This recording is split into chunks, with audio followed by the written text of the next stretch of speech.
La Ligue des droits de l'homme l'an dernier nous a alerté sur le fait qu'il manquait trois noms de femmes des infirmières mortes pour la France sur le monument aux morts. De là, il nous a semblé évident qu'il fallait corriger cette injustice. Et on a profité effectivement de la date du 8 mars de cette année, qui est sur le thème de l'espace public, pour faire inscrire sur le monument aux morts le nom de ces trois femmes. Pourquoi ? Parce que ça montre à la fois que d'un certain côté, ces femmes ont été oubliées de l'histoire collective, qui est portée par ce monument.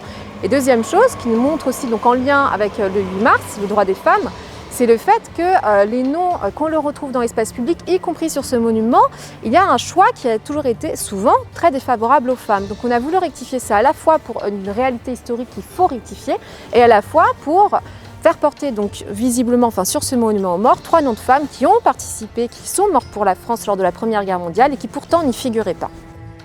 Il y a un grand oubli, c'est vrai, qui est un peu fait pour souvent des civils qui sont morts. Par exemple, si on prend 39-45, il y a eu des lieux de résistance énormes à Villejuif. Il y a eu beaucoup qui ont été fusillés, des élus qui ont été fusillés, vous voyez. Il y avait 100 000 infirmières, 100 000 soignants en France, plus les bénévoles. Les bénévoles, il y en avait plus de 20 000. En fait, on honore trois Villejuifoises aujourd'hui. Ce ne sont pas des personnes qui étaient nées à Villejuif, puisqu'elles sont venues travailler à Villejuif pour venir soigner les soldats malades. Elles sont décédées à Villejuif, elles sont enterrées à Villejuif dans la 2e division du cimetière communal de Villejuif et elles sont toutes les trois reconnues mortes pour la France.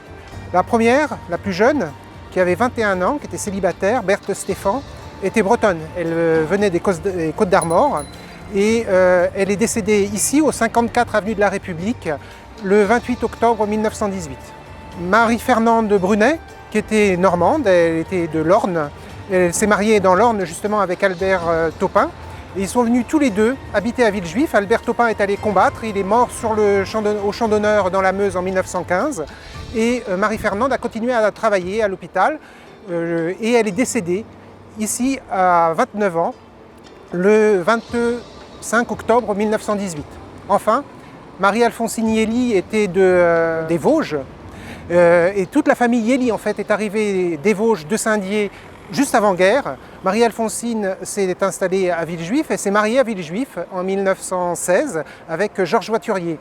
Très malade, elle s'est retirée de son service en 1918 pour se soigner chez elle, au 5 rue Moutier à Villejuif, et c'est là qu'elle décède à 34 ans, le 13 novembre 1918, 2 jours après l'armistice. Bien, célébrer le droit des femmes, c'est quelque chose qui est fondamental et qui doit s'inscrire dans ce travail institutionnel que soulignait Bianca Brienza et qui pour nous a énormément d'importance dans ce travail de commémoration que symbolise un monument comme le monument aux morts. C'est un lieu où l'institution rend hommage à ses membres, à la collectivité, et ça se traduit par une sorte de mémoire collective que la commémoration rend possible. Eh bien, le lier à la célébration, ça l'active. Ça permet que la mémoire n'appartienne pas au passé, qu'elle s'inscrive dans le futur, qu'elle s'inscrive dans nos valeurs, qu'elle s'inscrive dans notre quotidien et qu'elle s'inscrive dans une dynamique collective, que le passage entre les générations soit plus évident et qu'on se trouve vraiment dans un portage où on est tous ensemble avec notre histoire et notre avenir commun. Aujourd'hui, on commémore effectivement la journée internationale du droit des femmes et particulièrement on remet en l'honneur ces femmes, ces infirmières, comme on vient d'en parler précédemment, sur le rôle qu'elles ont joué, un rôle prépondérant pendant la Première Guerre mondiale. Et je veux faire un rapprochement avec ce qui se passe actuellement. Bien sûr, la situation est différente, mais on est en guerre quand même contre cette pandémie internationale, ce virus qui fait des morts, des gens vraiment très très malades. Et elles ont répondu, ces femmes, à l'appel, le SOS lancé par l'assistance publique par manque de moyens en personnel, de moyens de protection.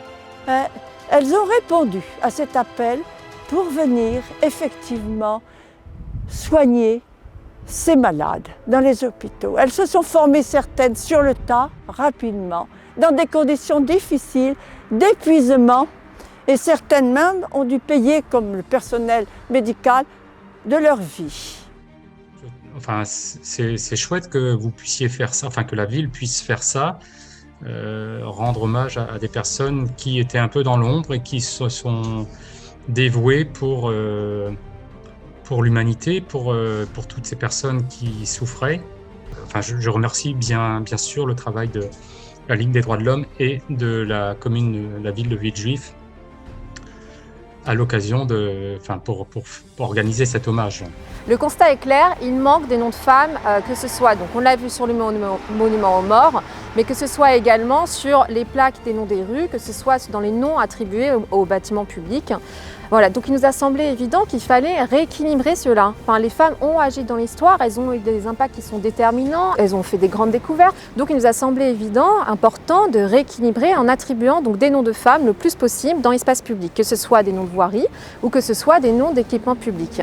Donc on s'est engagé à lancer une grande opération qui s'appelle Place aux femmes, qui va se dérouler tout au long du mandat et qui consistera à identifier les lieux publics qui n'ont actuellement pas de nom et d'y attribuer un nom de femme. Et la plupart du temps, mais souvent, à l'issue d'une consultation donc de la population.